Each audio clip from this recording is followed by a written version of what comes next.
अस्सलाम वालेकुम। Chapter number 3 motion and force का जो टॉपिक आज हम डिस्कस करने जा रहे हैं वो है law of conservation of momentum.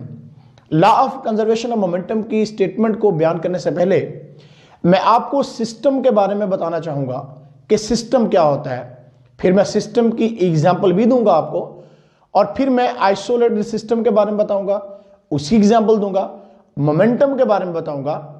Then मैं law of conservation of momentum की स्टेटमेंट जो है उसको बयान करूंगा, और फिर इसके प्रूफ की जानब हम जाएंगे। आज का टॉपिक जो है ये लॉन्ग क्वेश्चन के लिहाज से बहुत ज्यादा इंपॉर्टेंट है, तो इसलिए वीडियो को एंड तक लाजमी देखेगा। तो स्टार्ट करते हैं। सबसे पहले सिस्टम को डिफाइन करते हैं कि बेसिकली सिस्टम क्या होता है।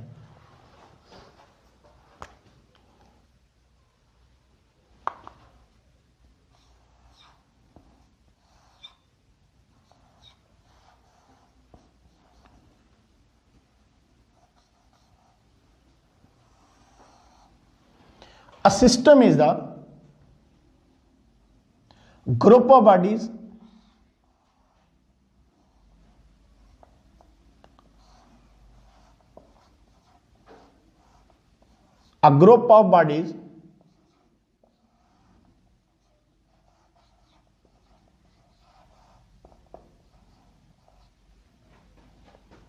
within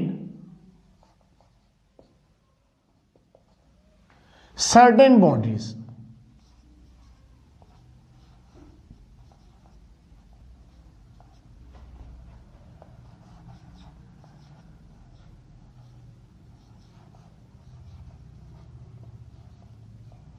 यानी एक सिस्टम जो होता है वो बेसिकली ग्रुप ऑफ बॉडीज होता है जिसकी मखसूस हदूद होती हैं, यानी जिसकी एक मखसूस बाउंड्री होती है। For example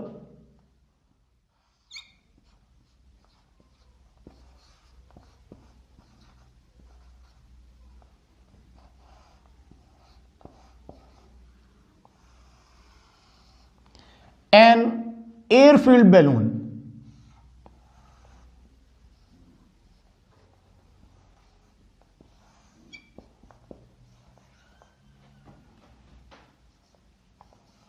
an air-filled balloon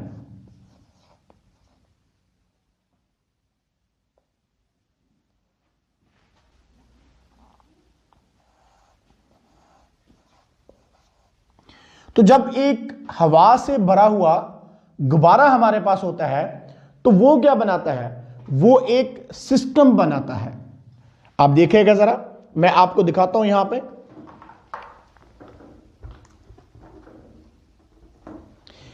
ये मेरे पास दो बैलून्स हैं।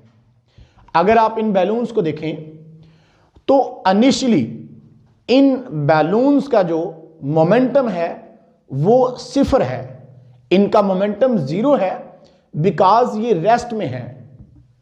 तो मोमेंटम हमें पता है किसके इज इक्वल टू होता है, मास और वेलोसिटी का प्रोडक्ट होता है।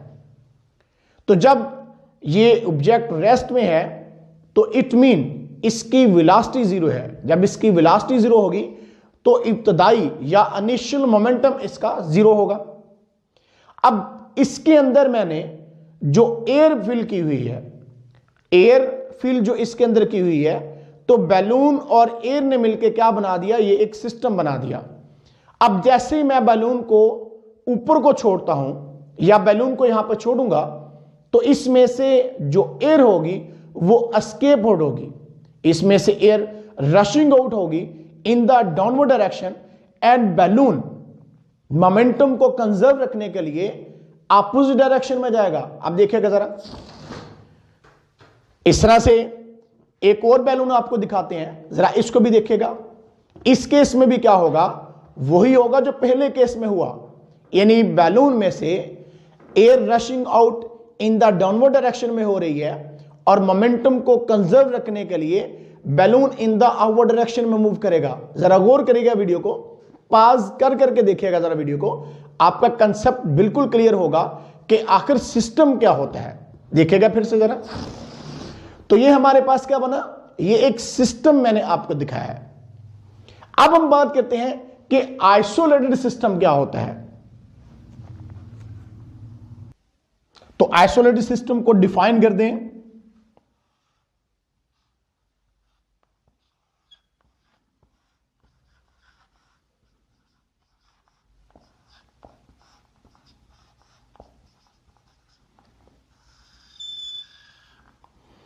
A system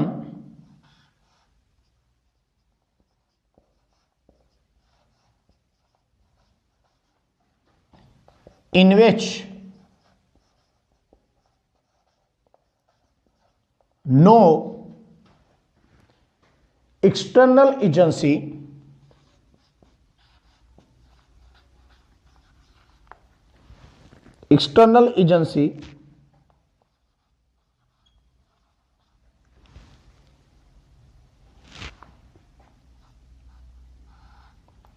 exert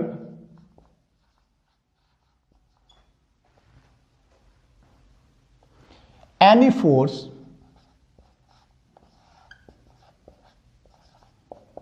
is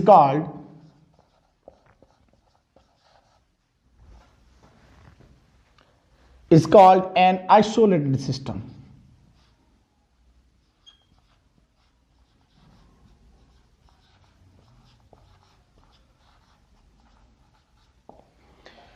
यानी एक आइसोलेटेड सिस्टम एक ऐसा सिस्टम होता है जिस पे कोई एक्सटर्नल फोर्स एक्ट ना करे, यानी बाहर से कोई फोर्स एक्ट ना करे, तो ऐसा सिस्टम हमारा जो है उसको हम बोलते हैं कि ये हमारा आइसोलेटेड सिस्टम है। फॉर एग्जांपल देखिएगा जरा,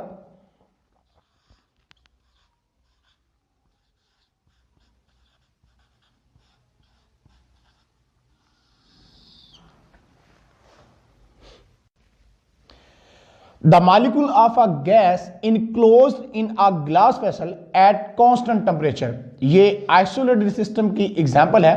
अब मैं यहां पे बना के दिखाता हूं, जरा इसको देखिएगा आप।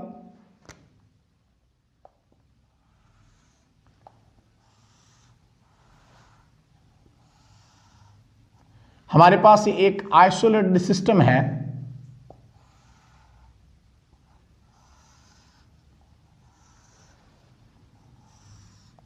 अब गैस के मॉलिक्यूल्स क्या करेंगे, गैस के मॉलिक्यूल जो हैं वो इसके अंदर क्या कर रहे हैं, वो एक दूसरे के साथ कोलाइड करेंगे ड्यू टू रैंडम मोशन।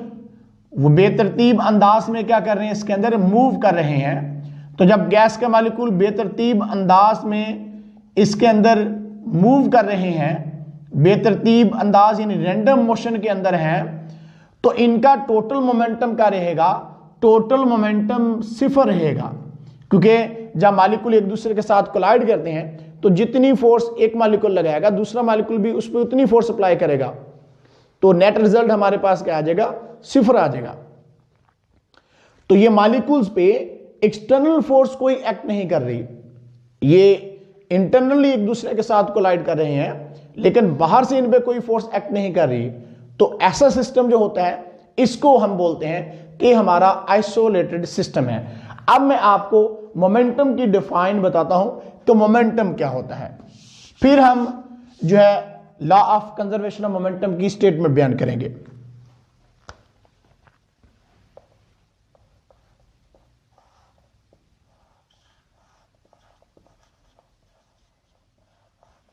आप इसको साथ साथ नोट करते जाएं। मोमेंटम क्या है, मोमेंटम होता है product of mass and velocity is called momentum. Product of mass and velocity is called momentum. mass और वेलोसिटी का जो हासिल ज़रब होता है उसको हम मोमेंटम का नाम देते हैं। मोमेंटम को P से रिप्रेजेंट करते हैं, ये एक वेक्टर क्वांटिटी है और मोमेंटम की डायरेक्शन अलोंग द वेलोसिटी होती है। इसके ऊपर भी मैंने वेक्टर का निशान लगाया हुआ और यहां पर वेक्टर का निशान लगाया है। तो जब मैं law of conservation of momentum की इक्वेशन लगाऊंगा तो वहां पे भी मैं इनके ऊपर वेक्टर्स के निशान यूज करने वाला हूं, क्वांटिटीज के ऊपर। आप देखिएगा जरा आगे चल के वीडियो में। तो बहरहाल हम मोमेंटम को डिफाइन करें। मोमेंटम बेसिकली होता है product of mass and velocity, यानी अगर किसी मास को वेलोसिटी मिल जाए तो उसका क्या बन जाता है, मोमेंटम बन जाता है। जस्ट लाइक जैसे मैंने एग्जांपल सिस्टम की दी थी, वहां पे एयर फिल्ड बैलून था, तो बैलून में जो एयर थी उसकी जो मोमेंटम उसका था वो हमने देखा था वहां पे कि जब एयर डाउनवर्ड आ रही है तो उसको एक मोमेंटम मिल गया था। इस तरह से अगर ये मेरे पास एक पॉइंटर है, एक मैस रखता है, इसको अगर मैं वेलोसिटी दे दूं तो इसका क्या बन जाएगा, मोमेंटम बन जाएगा। तो सिंपली मोमेंटम को कह सकते हैं कि जब भी किसी मैस को हम वेलोसिटी देंगे तो उसका मोमेंटम बन जाएगा। तो हमारे पास P = mv ये मोमेंटम की इक्वेशन है। तो अब हम चलते हैं कि हम लॉ ऑफ कंजर्वेशन मोमेंटम की स्टेटमेंट क्या है उसको बयान करते हैं। द टोटल लीनियर मोमेंटम, ये मैं इसकी स्टेटमेंट लिखने लगा हूं, जरा देखिएगा।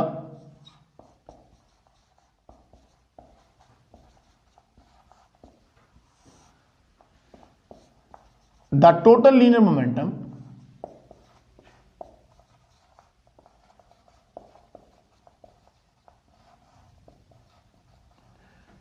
लीनियर मोमेंटम, लीनियर वर्ड यहां पे लिखना है हमने।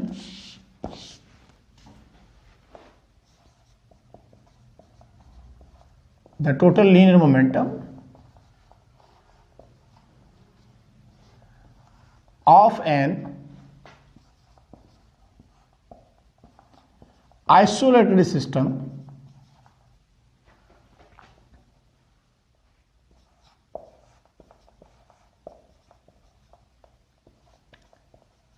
remains constant। यानी जो मुकम्मल पूरा लीनियर मोमेंटम होगा ऑफ आइसोलेटेड सिस्टम, आपको बता चुका क्या होता है, उसका मोमेंटम क्या रहेगा, कांस्टेंट रहेगा। लीनियर मीन कि सीधी लाइन के अंदर जब बॉडी मूव कर रही है तो उसका मोमेंटम क्या रहेगा, कांस्टेंट रहेगा। अब इसका प्रूफ देखिएगा जरा।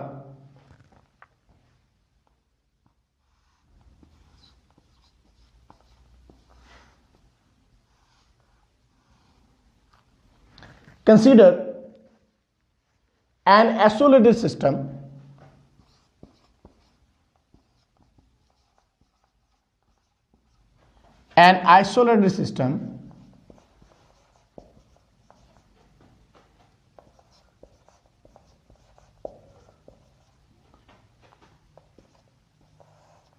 of two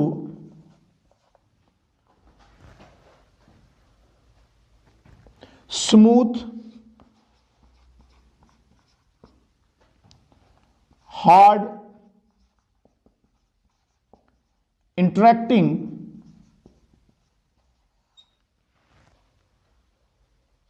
balls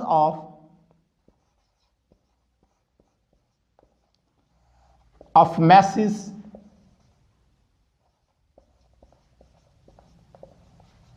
m1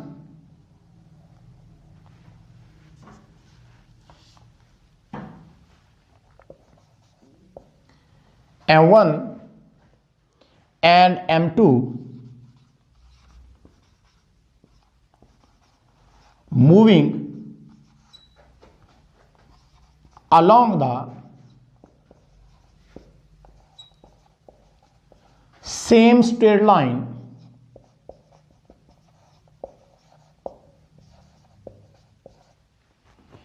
in the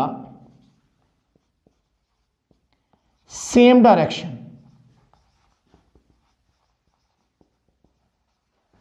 with velocities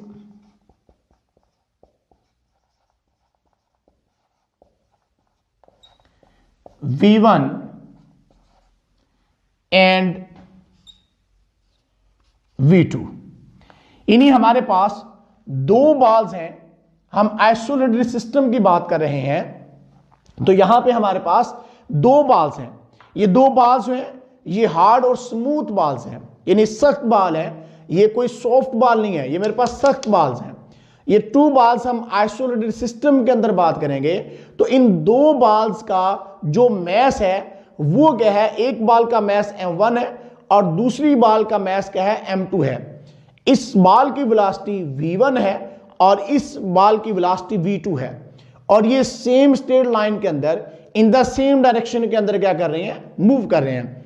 जब बॉल ऑफ मास m1 जो है इसकी वेलोसिटी जो कि v1 है वो ग्रेटर हो जाएगी बॉल ऑफ मास m2 जिसकी वेलोसिटी v2 है, उससे जब वेलोसिटी v1 ग्रेटर हो जाएगी तो एक टाइम आएगा जब m1 मास जो है वो m2 मास को क्या कर जाएगा, अप्रोच कर जाएगा।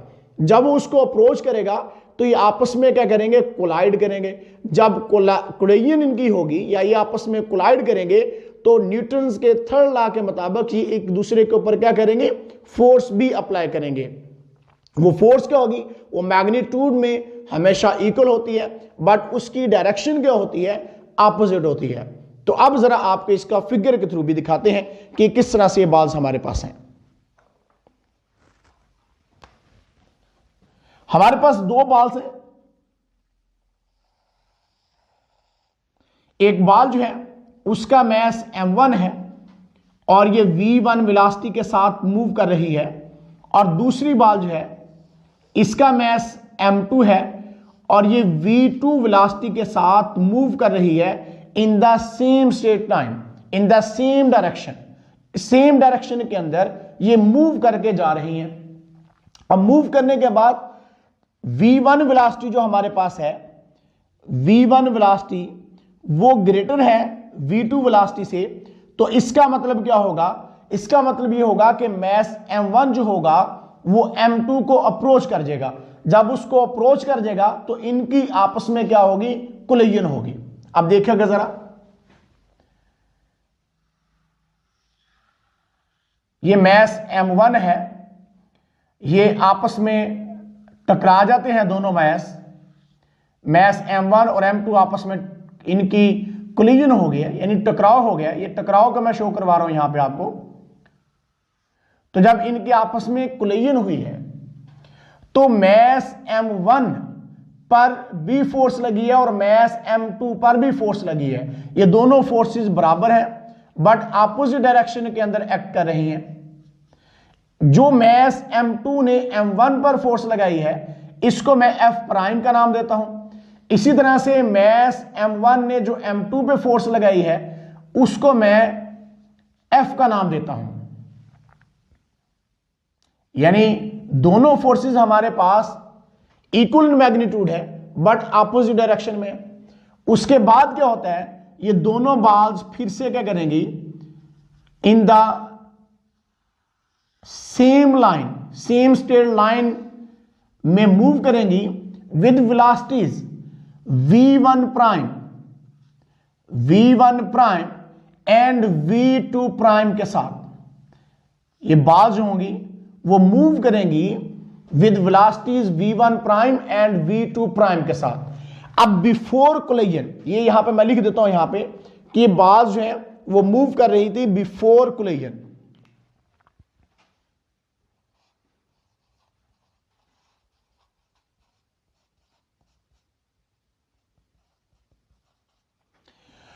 और इसी तरह से ये हम लिख देते हैं यहां पे कि आफ्टर कोलिजन है।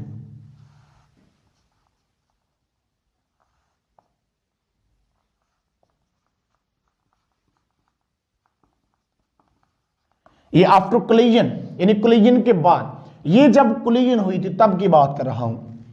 अब मैं लिखता हूं यहां पे नेक्स्ट इसकी जो थ्योरी है उसको लिखता हूं कि जब बॉल्स जो हैं both the balls collide and after collision,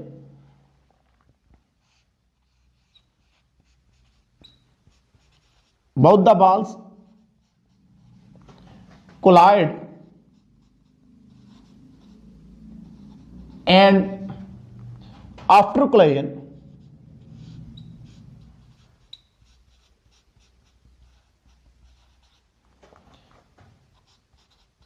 their velocities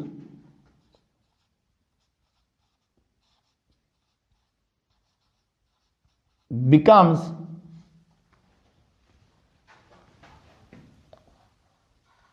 v1 prime and v2 prime. इनकी वेलोसिटीज क्या हो जाती हैं, v1 prime and v2 prime से इनकी क्या हो जाती हैं, इनकी वेलोसिटीज हो जाती हैं। जब v1 और v2 प्राइम इनकी v1 प्राइम और v2 प्राइम इनकी वेलोसिटी हो जाती हैं, तो फिर अब इसके लिए हम यहां पे Newton second law in term of momentum लिखते हैं कि वो क्या हमें बताता है। Newton second law in term of momentum.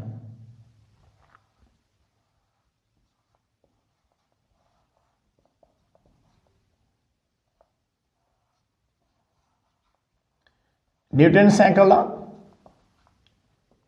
in term of momentum।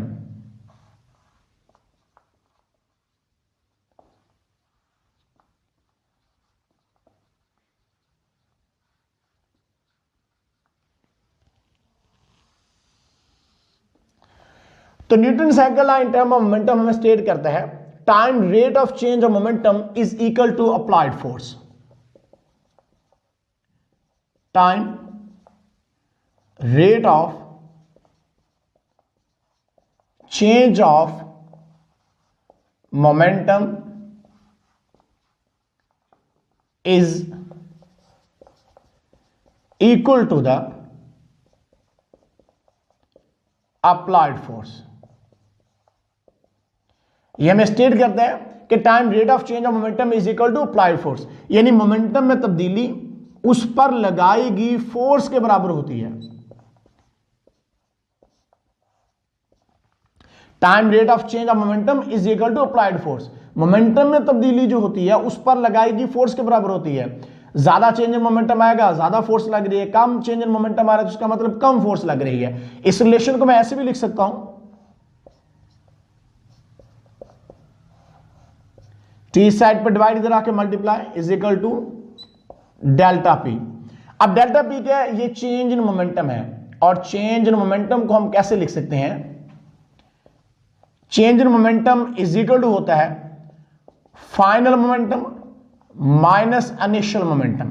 तो इसलिए मैं इस इक्वेशन को ऐसे भी लिख सकता हूं, F prime cross T is equal to final momentum हमारे पास माइनस क्या आ जाएगा? माइनस आ जाएगा initial momentum.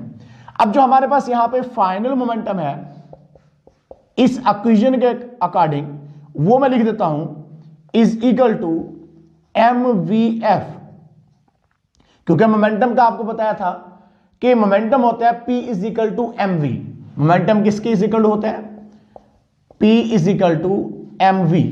So M V F is the final momentum and M V I is the initial momentum.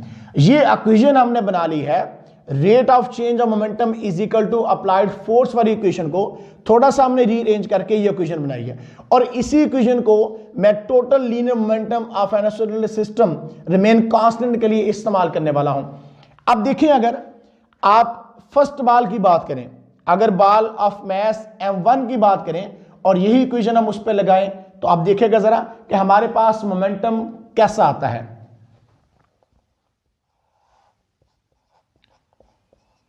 For first ball,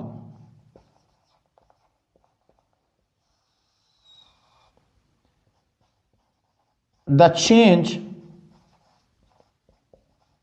in momentum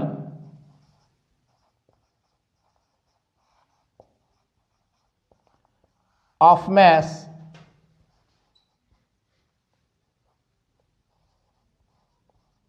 m1। अब mass m1 जो है उसके लिए हम चेंज इन मोमेंटम निकालने लगे हैं। तो हमने इक्वेशन यहां पे लिखी है कि जो हमारे पास चेंज इन मोमेंटम होता है उसमें हमने final momentum minus initial momentum लिखना होता है। तो यहां पे अगर आप गौर करें तो बॉल ऑफ मास m1 जो है इसका इनिशियल मोमेंटम हम देखें तो ये हमारे पास है m1 v1, और अगर इसी बॉल का फाइनल मोमेंटम देखें कोलिजन होने के बाद तो वो हमारे पास क्या आया था? वो हमारे पास आया था m1 v1 प्राइम। तो इसलिए फाइनल मोमेंटम को हम पहले लिखेंगे और इनिशियल मोमेंटम जो उसको बाद में माइनस करेंगे। आप देखिएगा इस इक्वेशन के according F cross T is equal to final momentum हमारे पास m1 v1 prime, m1 v1 prime minus initial momentum हमारे पास है m1 v1 ये देखिए वेक्टर के निशान आपने ऊपर लगाने हैं। तो ये हमारी इक्वेशन बन गई फर्स्ट, ये पहली इक्वेशन हमारे पास आ गई है। इसी तरह से फॉर सेकंड बॉल की अगर हम बात करें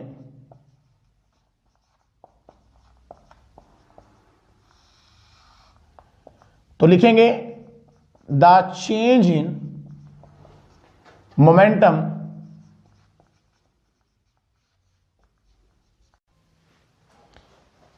ऑफ मास m2। तो मास m2 के लिए अब चेंज इन मोमेंटम हम निकालते हैं। तो हमने इक्वेशन पहले से बना के रखी है, F cross T is equal to mvf minus mvi। तो बॉल ऑफ मास m2 का जो इनिशियल मोमेंटम हमारे पास था वो था m2v2, और जो उसका फाइनल मोमेंटम था आफ्टर कोलिजन तो वो हमारे पास आया था m2v2 प्राइम। तो अब हम इस इक्वेशन के लिहाज से उसको रीअरेंज कर लेते हैं। तो F cross T is equal to final momentum, mvf is the final momentum, so we can write after collision the ball of mass m2 having momentum m2v2 prime minus initial momentum of ball of mass m1 which is equal to m2v2।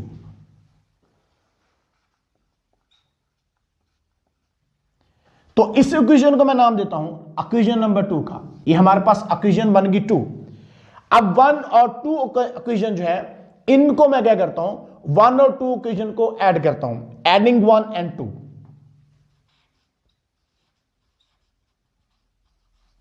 Adding equation 1 and 2।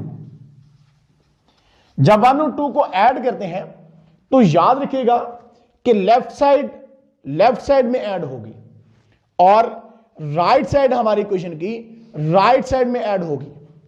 ये यहां पे student F prime लगेगा, याद रखिएगा। Left side में add होनी है और राइट साइड इक्वेशन की राइट साइड में ऐड होनी है। तो आप देखिएगा जरा, F prime cross T plus ये लेफ्ट साइड इस इक्वेशन 1 की है। अब मैंने इक्वेशन 2 की जो लेफ्ट साइड है उसको लिखना है, इज इक्वल टू, अब आपने क्या लिखना है, राइट साइड इक्वेशन नंबर 1 की। तो ये हमारे पास है m1 v1 prime minus m1 v1। उसके बाद हमारे पास इक्वेशन प्लस करनी है 2 जो राइट साइड उसकी, तो ये आ गई m2 v2 prime minus m2 v2। तो इस तरह से इक्वेशन नंबर 1 और 2 की मैंने लेफ्ट साइड के अंदर ऐड कर दी है और राइट साइड जो है वो राइट साइड के अंदर ऐड करके यहां पे लिख दिया है। तो यहां से आपको दिख रहा है कि t यहां पे कॉमन निकल रहा है। तो अगर मैं t कॉमन निकालूं तो यहां पे हमारे पास रह जाएगा f prime plus f into T which is common, और इधर हमारे पास इक्वेशन क्या आ जाएगी, m1 v1 prime minus m1 v1 plus m2 v2 prime minus m2 v2। तो अब मजीद आगे इसको हल करते हैं। तो यहां पे आपने देखा था कि जब बॉल ऑफ मास m1 और m2 सेम लाइन के अंदर, स्टिल लाइन के अंदर मूव करके जा रही थी तो उनकी कोलिजन हुई थी, और कोलिजन की वजह से उन पे यहां पे फोर्सेस एक्ट की थी। एफ प्राइम फोर्स एक्ट की थी और एफ फोर्स। अब जो एफ प्राइम फोर्स थी वो m2 ने m1 मास पे लगाई थी, और जो हमारे पास एफ फोर्स थी वो m1 ने m2 पे लगाई थी। अब ये दोनों फोर्सेस बराबर थी बट अपोजिट डायरेक्शन में थी। तो इसके लिए हमें यहां पे न्यूटन का थर्ड लॉ इस्तेमाल करना पड़ेगा। न्यूटन थर्ड लॉ क्या स्टेट करता है, जरा देखिएगा।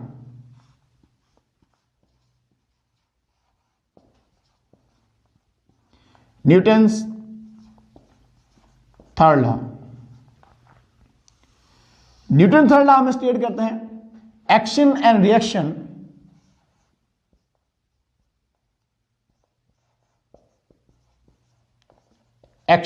रिएक्शन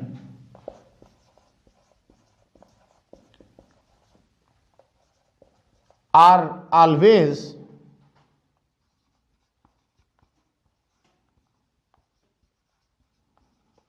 equal in magnitude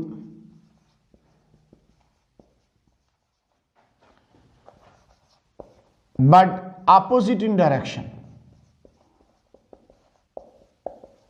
और हमें इस चीज का पता है कि v1 वेलोसिटी जो है वो v2 वेलोसिटी से ग्रेटर थी, तो ये बॉल जब एक दूसरे को अप्रोच कर गई थी, तो अप्रोच करने के बाद ball of mass m1 m2 से कोलाइड की थी। जब कोलाइड की थी तो मैस m1 ने एक फोर्स लगाई थी मैस m2 पे, इसी तरह से मैस m2 ने भी मैस m1 पे एक फोर्स लगाई थी, जो कि दोनों फोर्सेस क्या थी, वो इक्वल इन मैग्नीट्यूड थी, बट डायरेक्शन क्या थी, अपोजिट थी। तो इसका मतलब हम कह सकते हैं कि हमारे पास जो f प्राइम है वो इज इक्वल टू है माइनस एफ के, या आप इसको इस तरह से भी लिख सकते हैं, एफ प्राइम ये इस साइड पर जाएगा तो प्लस की फोर्स हो जाएगी, एफ इज इक्वल टू हमारे पास नल वेक्टर आ जाएगा। तो एफ प्राइम प्लस एफ की जगह पे जब मैं यहां पे नल वेक्टर लगाऊंगा तो ये टी के साथ मल्टीप्लाई होगा, तो ये नल वेक्टर ही बन जाएगा। ये सारी इक्वेशन हमारे पास लेफ्ट साइड की ये एक नल वेक्टर आ जाएगा, तो इसलिए मैं यहां पे लिखता हूं null vector is equal to, अब राइट साइड की जो इक्वेशन है उसको वैसे लिख देता हूं, m1 v1 prime minus m1 v1, इसको ब्रैकेट में कर देता हूं, plus m2 v2 prime minus m2 v2, इसको भी ब्रैकेट में कर देता हूं। तो अगर आप गौर करें तो ये हमारे पास क्या बन रहा है, m1 v1 prime minus m1 v1 हमारे पास क्या बन रहा है, ये change in momentum of first ball बन रहा है। यानी मैं लिख देता हूं चेंज इन मोमेंटम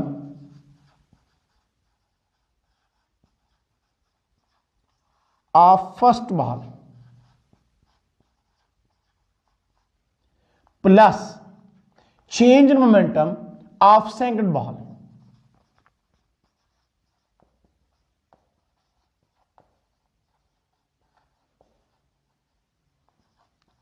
of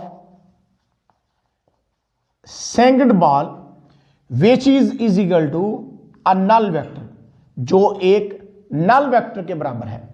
अब इसी इक्वेशन को मैं थोड़ा रीअरेंज करके आपको दिखाता हूं। आप देखिएगा कि हमारे पास m1 v1 prime minus m1 v1 plus m2 v2 prime minus m2 v2, तो ये माइनस वाली टर्म जो है यहां से मैं लेफ्ट साइड पे ले आता हूं, तो इस तरह से इक्वेशन हमारे पास बन जाएगी m1 v1 plus m2 v2 is equal to m1 v1 prime plus m2 v2 prime.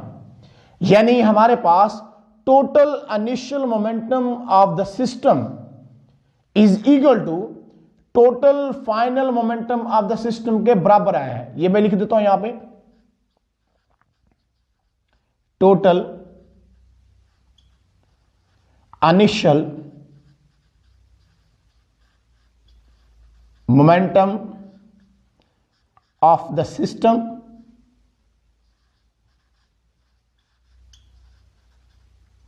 is equal to total final momentum of the system। तो यहां पे law of conservation of momentum की एक नई डेफिनेशन हमारे पास आ गई है कि total initial momentum of the system जो होगा, इन सिस्टम का total initial momentum before collision जो हमारे पास होता है वो इज इक्वल टू होगा total final momentum of the system after collision. यानी टकराने से पहले सिस्टम का जो मोमेंटम है और टकराने के बाद जो सिस्टम का मोमेंटम है वो हमारे पास क्या आता है, बराबर आता है। यानी एक नई डिफाइन मिल गई, हमें नई स्टेटमेंट मिल गया law of conservation of momentum की। और यही हमारा टॉपिक में आज मेन एजेंडा था कि law of conservation of momentum ने हमें स्टेट किया था कि total linear momentum of an isolated system जो होता है वो क्या रहता है, कांस्टेंट रहता है। और ये चीज हमने यहां पे देख भी ली है कि total linear momentum of an isolated system जो है वो रिमेन्स कांस्टेंट रहा है। तो आज के लिए इतना ही, फिर मिलेंगे इंशाल्लाह, तब तक अल्लाह हाफिज।